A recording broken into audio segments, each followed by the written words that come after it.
Isang executive session, closed-door meeting ang isinagawa kanina sa Senado tungkol pa rin sa kontrobersyal na suspendidong alkalde ng Bamban, Tarlac na si Alice Guo. Iyan ang ulat ni Daniel Manalastas.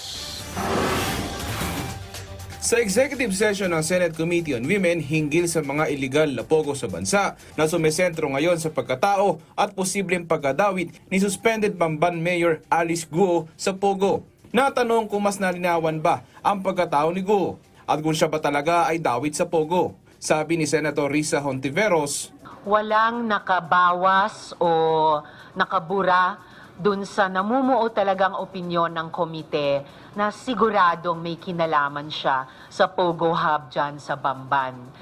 Dun pa lang sa documentary evidence, wala ring mas matibay na ebidensya na siya nga ay Filipino citizen. So nananatili talaga at lalo lamang naging solido yung mga tanong kung siya ba ay citizen o national ng ibang bansa at hindi ng atin.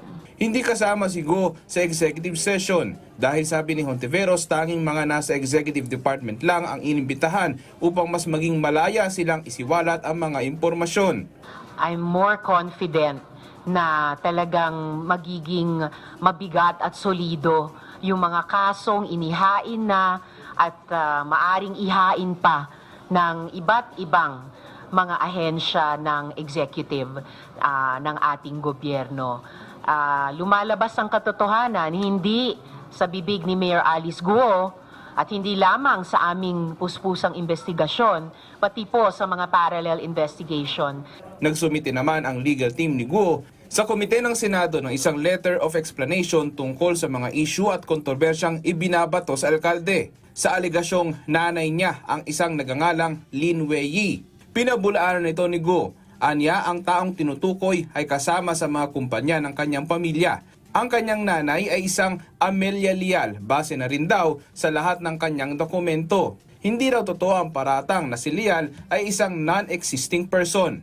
Hindi rin daw siya protektor ng pogo at walang kinalaman sa anumang murder, prostitusyon, human trafficking at iba pang krimen. Wala rin daw kinalaman ang kanyang ama sa pogo at nanindigang embroidery ang pangunahing negosyo nito.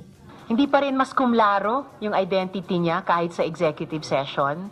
So kung ano yung hirap niya pagkatapos nung nakaraang hearing na sabi niya linisin ang kanyang pangalan, hindi po nabawasan yan. Baka pa nga nadagdagan. Sa ngayon, ayon kay Hontiveros, may mga isasagawa pa silang mga susunod na briefing at pagdinig. Daniel Manalastas para sa Pambansang TV sa Bagong Pilipinas.